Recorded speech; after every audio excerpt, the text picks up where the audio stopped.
YSR9 news కి స్వాగతం. ఎన్టీఆర్ జిల్లా కంచికచర్ల మండలం వేములపల్లి గ్రామంలో పల్లెపదాన జనసేన కార్యక్రమంలో జనసేన పార్టీ సమన్వయకర్త తంబాళ్లపల్ల రమాదేవి పాల్గొన్నారు.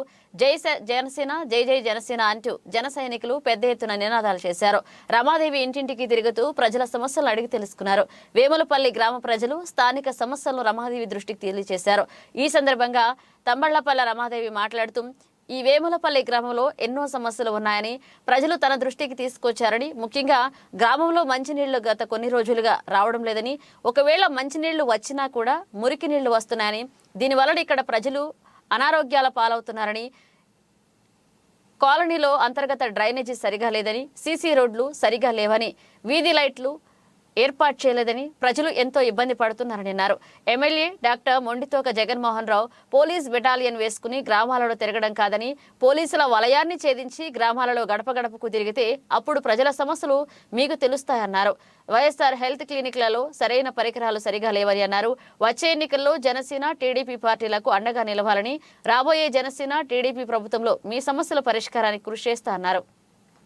Hello AP, bye bye YCP అంటూ రమాదేవి జన సైనికులకు, వీర మహిళలకు పిలుపునిచ్చారు.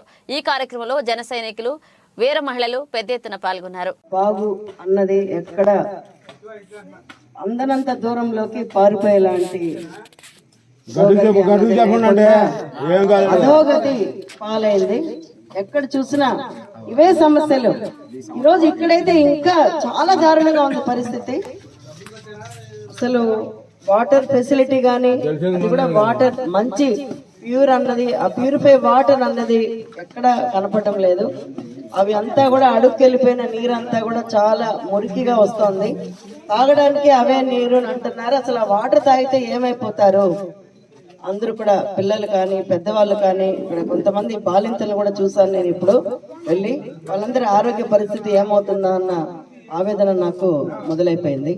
తర్వాత ఇక్కడ చూస్తే డ్రైనేజ్ సిస్టమ్ ఎక్కడ చూసినా ఇదే, ఎటువైపు నుండి చూసినా కూడా ఈ డ్రైనేజ్ సిస్టమ్ ఎందుకు ఇంత దారుణంగా ఉందో అర్థం కావడం లేదు.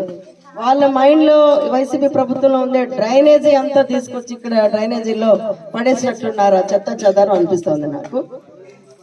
చాలా అధికారుల గురించి అయితే ఇంకా నేను ఏమన్నా అర్థం కావట్లేదు. నాకైతే అన్ని రంగాల్లోని అధికారుల పైన చాలా గౌరవం ఉండేది ఒకప్పుడు. ముందు వెనక ప్రభుత్వాలు కూడా ఎక్కడ కూడా ఇంత దారుణమైన పరిస్థితి ఏ ప్రభుత్వములో అయితే చూడలేదు. ముఖ్యంగా టీడీపీ ప్రభుత్వంలో రోడ్లు అయితే ఏమి, డ్రైనేజ్ సిస్టమ్ కానీ, పంట పొలాలకైతే కూడా, తర్వాత మనకి నేషనల్ హైవేస్ కానీ అన్నీ కూడా చాలా బాగుండేవి. మెయింటెనెన్స్ కానీ చక్కగా ఉండేవి. ఇప్పుడు చూస్తే ఎక్కడ చూసినా పరిస్థితి తాగునీరు, సాగునీరు, రోడ్ల దుస్థితి చూస్తే చాలా అధ్వానంగా ఉంది. రోడ్ల పరిస్థితి ఎన్ని యాక్సిడెంట్స్, ఎన్ని ఫ్రాక్చర్స్ చెప్పలేము. ఇక్కడైతే మలేరియా, డెంగ్యూ లాంటివి చాలా ఫీవర్స్ పిల్లలకి అటాక్ అవుతున్నాయి. ఆల్రెడీ చాలా మంది సఫర్ అవుతున్నారు. వాటికి సరైన వైద్యం చేయించుకోవడానికి కూడా ఇక్కడ ప్రైమరీ హాస్పిటల్స్ లో కనీసమైన వైద్య పరికరాలు గాని, సదుపాయాలు గాని లేవు. 100 పడకల ఆసుపత్రిని తీసుకొస్తానని అబద్ధపు ప్రమాణాలు చేసిన ఇక్కడ నందిగామ నియోజకవర్గ ఎమ్మెల్యే మొండితోక జగన్మోహన్ ఏం చేశారు నేను ఇక్కడ అడుగుతున్నాను, నిలదీస్తున్నా. నేను కాదమ్మా, ఏసై గుడి ముందే ఫ్యాన్ పోసి చుట్టూరు వచ్చి నిలబడితే దిక్కులేదు. వీడికి డ్రైనేజ్ కట్టుకుంటానికి దిక్కులేదు. అవునా కాదమ్మా? అవునండి, అవును. ఊళ్ళో ఫ్యాషన్ వచ్చి ఎదురుగా నిలబడితే మురుగుతుంటే రోడ్డు మీదకి తొక్కుట పోతున్నారు. తర్వాత వీళ్ళు గడప గడప ప్రోగ్రామ్ అని చెప్పి వస్తుంటే వచ్చే వాళ్ళు 10 మంది లేరు. రాజకీయ నాయకులు గాని, అధికారులు గాని 10 మంది లేరు. కానీ పోలీసులు మాత్రం 20-30 మందిని తీసుకొస్తున్నారు. ఎందుకు? వాళ్ళ నోటి వెంట మాట రాకుండా చేయడానిక, భయపెట్టడానిక, బెదిరించడానిక, సమస్యలు చెప్పిన వాళ్ళపైన తప్పుడు కేసులు బనాయించి వాళ్ళని అణగదొక్కడానిక, వాళ్ళలోని ఆవేశాన్ని, వాళ్ళ యొక్క బాధను. దీనికేంటి పరిష్కారం? నేను మిమ్మల్ని అడుగుతున్నాను, పరిష్కారం ఏంటి? రాబోయే ఎన్నికల్లో ఇరు పార్టీల పొత్తుతో, మైత్రీభావంతో మనం బలాన్ని పెంచుకోవాలి. మన ఐక్యతే మన బలం. మనం ఎప్పుడైతే ఐక్యతగా ఉండి బలాన్ని చేకూర్చుకొని మనం ఈ వైసీపీ ప్రభుత్వాన్ని గద్దె దింపుతామే, అప్పుడే మనకు బంగారు రోజులు మొదలు కాబోతాయి. దానికోసం మనందరం కూడా ఆలోచించుకోవాలి. మన ఆలోచన విధానంలో కూడా మార్పు అన్నది రావాలి. మనల్ని మనం ప్రశ్నించుకోవాలి. మన ఎదురుగా రాబోయే తరాల కోసం మనలో ఆలోచన విధానాన్ని మార్చుకోవాలి.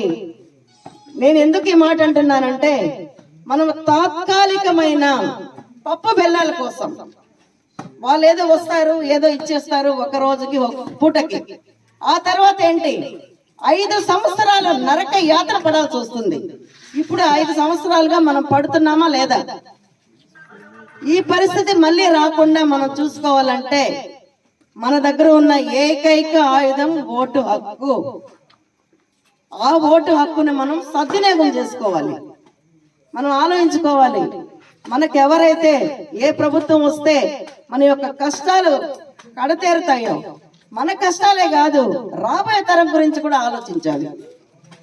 వాళ్ళేమైపోతారు, చిన్న చిన్న పిల్లలు ఇలాంటి జ్వరాలకి లోనైతే వాళ్ళ ఆరోగ్యాలు ఏమైపోతాయి, వాళ్ళకి చదువులు సరిగా లేవు, స్కూళ్లలో వాళ్ళకి మధ్య భోజన పథకాలంటే అసలు ఒక్క ముద్ద తినలేకపోతున్నారు. ప్లేట్లు అలాగే ఒక్క ముద్ద తిని అలాగే బయటకు పడేస్తున్నారు బిడ్డలు. ఏమ్మా మీరు సరిగా తింటున్నారా? అసలు అన్నం అంతా రాళ్ళలాగా ఉంటుందంట అక్కడ అన్నం. నేను చాలా చోట్ల నేను వెళ్ళి గమనించాను. నేను తిరుపతి దేవస్థానంలోనే దిక్కు లేదండి, ఎక్కడే ఉంటదండి తిరుపతి దేవస్థానం. అదే నేను అంటున్నాను, భగవంతుడు కూడా చెప్పేది ఏమంటే మానవ సేవయే మాధవ సేవ అంటారు. మానవ సేవయే మాధవ సేవ. అలాంటిది ఏ ప్రభుత్వం అయినా, ఏ అధికారులైనా మొదటగా చేయాల్సింది ఏంటంటే సేవ. వాళ్ళకి ఎందుకు ఆ పదవులు ఇస్తాము? అధికారులు ఎందుకు అవుతారు? వాళ్ళు 10 మందికి సేవ చేయడానికి వారికి సంక్రమించిన అధికారాన్ని, కర్తవ్యాన్ని, విధులను వాళ్ళు సక్రమంగా నిర్వహించుకోవడం కోసమే పదవులు గాని అధికారాలు గాని. అలాంటి పదవులు అధికారాలు వాళ్ళు సక్రమంగా చేసుకోలేనంటే వాళ్ళు అన్ని జరగాలి. స్కీమ్స్ ఏమున్నాయి, ఫండ్స్ ఏమున్నాయి, సెంట్రల్ నుండి వచ్చే స్కీమ్స్, ఫండ్స్ అన్ని వాళ్ళకి కరెక్ట్ గా అమలు అవుతున్నాయా లేదా? నా ఎస్సీ, నా ఎస్టీ, నా బీసీ, నా మైనారిటీ అని చెప్పుకోవడం కాదు, మాటల వరకే పరిమితం చేయడం కాదు, ఆచరణలో పెట్టి చూపించాలి. ఈ రోజు మా జనసేన అధ్యక్షులు పవన్ కళ్యాణ్ గారు, మన పవన్ కళ్యాణ్ గారు, ఆయన 10 సంవత్సరాలు అయింది జనసేన పార్టీ పెట్టి.